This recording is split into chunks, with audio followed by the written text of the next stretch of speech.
By the way, wanta ta'e dantaan qabuudhaan wanti tokko irratti badii wayii hin qabaatin waan fedhen balleessini malee namni abbaan fedhe yoo yuutuubii miti waan fedhe natti dalage dantaa qabu. Gadi ba'een bakkee deemaa jira. Ijoollee Amaaraati. Nama 4 nama 5 wayii nama 6 wayii ta'anii ana hiriyaa kiyya Umar jedhamu Fuwaad jennaan jira ijoollee aggaarooti hiriyaa kiyya waliin deemaa jira. Wallaahi dhugaa rabbiin isinitti hima jechuudha. Dildila wayii jira achirraa gadi buunee nama 5 6 wayii dhaabatan. Jaan jiraayyuu basma aan olda manfas qudus leebaa uli jedhanii jaanu al tokkicha jechuudha. Al tokkicha jechuudha harka jiraanatti tokkoman jechuudha. Wallaahi ijoolleen jechuudha. Ani beektaa jirre nagarree maal irratti akkas jedhaaru. Ani beektaa keessi kiyya qulqulluudha gabeettaa akka maqaan na balleeffamuu miti. Ani yaani waan dubbatamaa irraa bilisa waan hin ta'eef. Ani waan dubbatamaa jiru irraa bilisa waan hin ta'eef uummata kunatti hin fakkaatu. Osoo ani jiru warri ijoolleen naa waliin deemtu inta shamaaqa quba yaani itti dhaga'ama.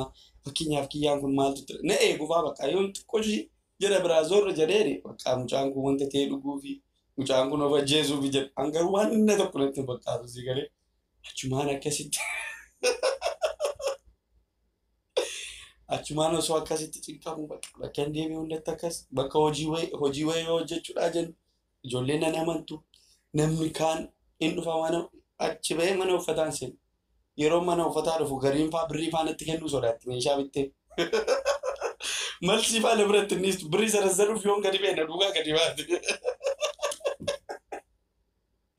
Si galee kun hundi baay'ee waan hin dubbanne baay'eetu jira si galee waan hin dubbanne baay'eetu jira si galee kun hundi kan narratti oofameef kun hundi kan narra ga'eefi sababa maaliiti sababa eteenash jechuudha si galee maaliifi sababa isiin boochitee jechuudha. Uummata miskiina kana si galee kan dhimma narraa hin qabne kan nan beekne si galee nama nan beekne kana nama dhimma narraa hin qabne fakkeenyaaf kan kana dura na jaallatu kan kana dura na kabajullee jechuudha. Kan kana dura na kabajullee sababa ishiitiin kun hundi natti fakkaafame kan darajaa kana hundarraan ga'uu danda'e jechuudha. Sini galee kanaafi ati garuu gaafa obsa qabatte ani yeroo sanatti namni baay'een na ajaa'ibsiifatu wayyoo sammuu rabbisiif kenne jedha namni beektaa sammuu rabbisii kenne jedha gariin immoo namni na jaallatu namni tarii maatii koo beekufaa bakka namni walitti dhiyeenya walirraa qabnu jechuudha kiyyaa koo jedha keessuudhaan fee garee wayisiinii maallaqa sirra jiru sirraa kaffallaa nutti ni jedha anoomaan kaffallu hin beeku waan narraa kaffalamus hin beeku si galee kanaafi ati yoo nama qulqulluu taatee sareen si ciniintuuf qabdi. Si galee anaa fakkeenyaaf akka afaan natti banamuun akka na arrabsamuun akka natti duulamuun wallaahi laazimsi laaqaata sammuun kiyya nasaati. Garuu yoo dhugaa qabaatte hoo yaani ati nama fakkeenyaaf namoonni baay'een jiru. Tonkolii hojjetanii shira namarratti hojjetanii maallaqa namaa nyaatanii fakkeenyaaf maaliin akkuma agartan kana birrii hawaalaa jedhanii ijoollee harkaa funaananii amma meeqa namaatti nama 30 nama 40 ol madeessee jira. Laayifii mataasaa jijjiirratee jiru mataasaa jijjiirratee namni akkasii sun amma amroonsaa utuma ijoolleen sun fiddee miidiyaa irratti baafattee ni mannee osuma miidiyaa kana irratti maqaan isaa isan banne yaani ofii waliin hin jiru jechuudha. Gaafa maqaan nama wayii miidiyaa irratti ka'u gaafa wanti ta'e wayii ajandaa wayii ka'u onneen isaa sossodaataa ta'a beektaa. Ani yoo man waamamu bakka jira miti firii kan jechuudha. Ila tadarajjaanii dubartiin natti dhufantu jiru. Akka anta saasadhee jara kabalee jara rukutee qabamuuf waan baay'ee bakka na arrabsitee akka feetu. Yimmaa chaachooleen bira dabarbadhaan sii galee siittaa tolu haadha koon jedhan gaafa na arrabsan jechuudha. Sii galee garuu gaafa dhugaa qabaattu jechuudha. Sareen si ciniinte dabartee hundayyuu ciniinti waan ta'eef gaafa sun dinuun arga sii galee wayyoo kiyyuu koo reefsii beekaa jirraa. Wayyoo kiyyuu koo reefsuuf siif hubataa jirraa. Kiyyaa keenya dhiifama. Wallaahi nama meeqan na gaafate. Nama meeqa nama hin beekne nama nagaa na arrabsuu saayyuu kanan quba hin qabne karaa irratti na qabee kiyyaan dhiifamas gaafate si arrabsiin ture. Nama akkasii ta'uu keessa hin beeku. Si galee nama akkasii ta'uu keessa hin beeku. Nama bakka yoo mucaan buusu nama baalagii akkasiin sisee. Miknyaatuma addunyaan imaaraatii namoota haqa namaa nyaatan guutamtee jirti. Baay'ee nama akkasiittis murteessu si galee warra na arrabsaa turan warra na qiqqaa turan warra na jibbaa turan Oromummaa keessaa na baasanii gandatti na galchanii dhugaan isiniin jedhaan si galee Oromummaa keessaa na baasanii gandatti na galchanii ganda keessaa na baasanii hattuu na godhanii hadna keessaa na baasanii baqattaruma namaatii na baasan. Din konfidensiin qaban laa waan hunda keessaa jechuun ofitti amanamummaa cimaan qaba si galee ofitti amanamummaa cimaan qaba. Osoo namni addunyaa kanarra jiru fayyaa na jibbe osoo abbaan fedhe abbaan kiyyaati kiyya na jibbanii karaa dhugaa irratti yoon taane ofitti amanamummaa guddaan qaba si galee wallaahi san booddee wanti hundinuu akkuma agartanu dhufee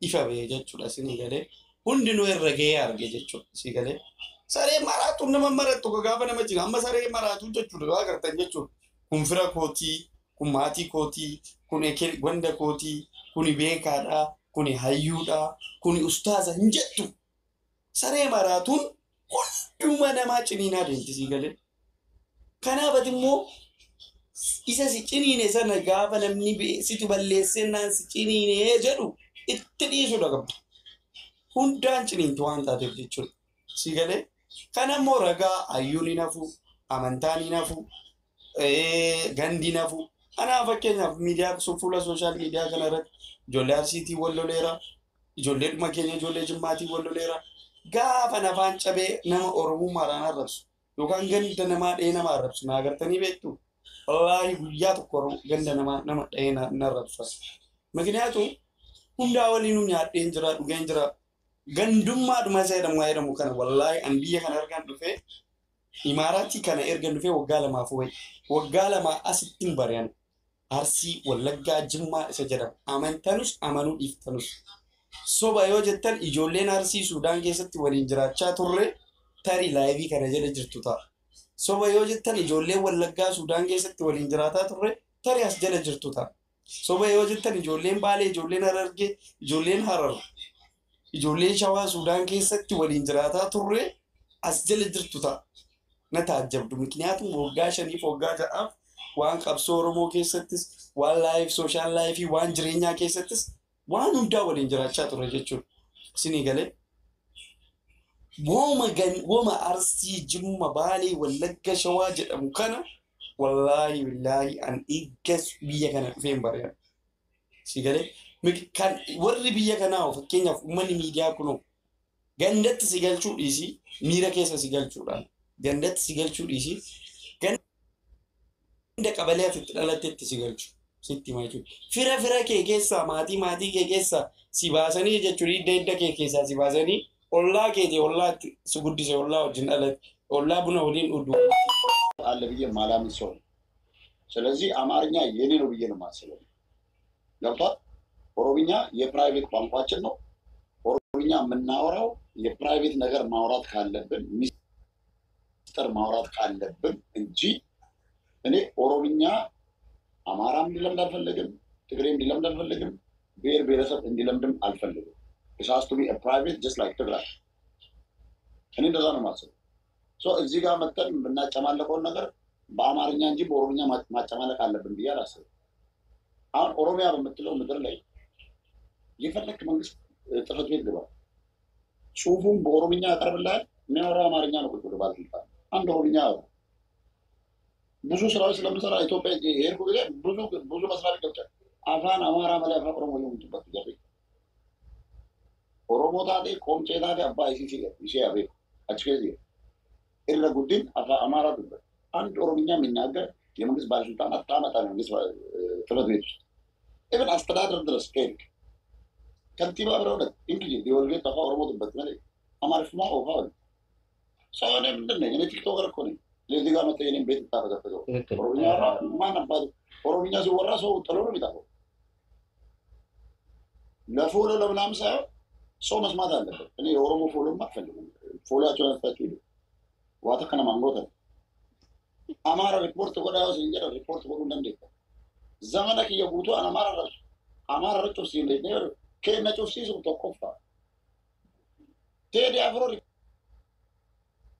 ሪፖርት ለቆዳ ለኔ በረካት ደቀኒ ላይክ ሼር ወደኔ እንተበረ ቀበለኝ አሁን ሪፖርት ሚሊዮን ኦፕሽን ተማካለ ዳሌ ከደሲሙር ሞድ ባሩ በቹ ዶቴ ረኮ ጉዳ ከነም ለከኛ ቀቡዳም ቤካ ገሩ ወንቲቻ ከነጥቆ osoo toopikii biraa ta'ee jedhe muudiidhaan rakkoo qabu wajjiniin kolfaa bakka dirmaachuu qabutti hirmaachaa bakka immoo ilaalanitti callisaa jira dhaggeeffachuu hin danda'a. Wanti kun waan hawaasa bal'aa laallatu waan ta'eedhaaf wantoonni kun akkuma mata dureettuu namoonni gurguddoon irra ta'anii akka miidiyaatti jechuudha. Rakkoo guddaan kan lafarra jiru lafarratti inni humna qabu humnaan inni dandeettii qabu dandeettiin inni beekumsa ragaa wajjiniin wal falmee wal amansiisu kallattii tokkoon adeemuu danda'a rakkoo hin qabu. Miidiyaa irratti garuu wantoonni rakkoo ta'e gufuun isaa jiru baay'eetu jira. Namni keenya beekee dhaabaan kallattii garaagaraatiin ayidiyooloojii garaagaraa walitti kennee warra mootummaa biyya keessa lafa keessa jiru yookaan akka mootummaa biyya ግን ማንበይ እኛ ሀሳብ ባይ እኛ እኔ አሁን የመንግስት ደጋፊ ገብቷል። መንግስት የምደግፈው መንግስት የምደግፈው አንደኛ እኔ አልዋሽ ኦሮሞ ስለሆነ የምደግፈው ግን ኦሮሞ ሆነ ኢትዮጵያን ስለሚመራ በጣም ደስ ይለኛል።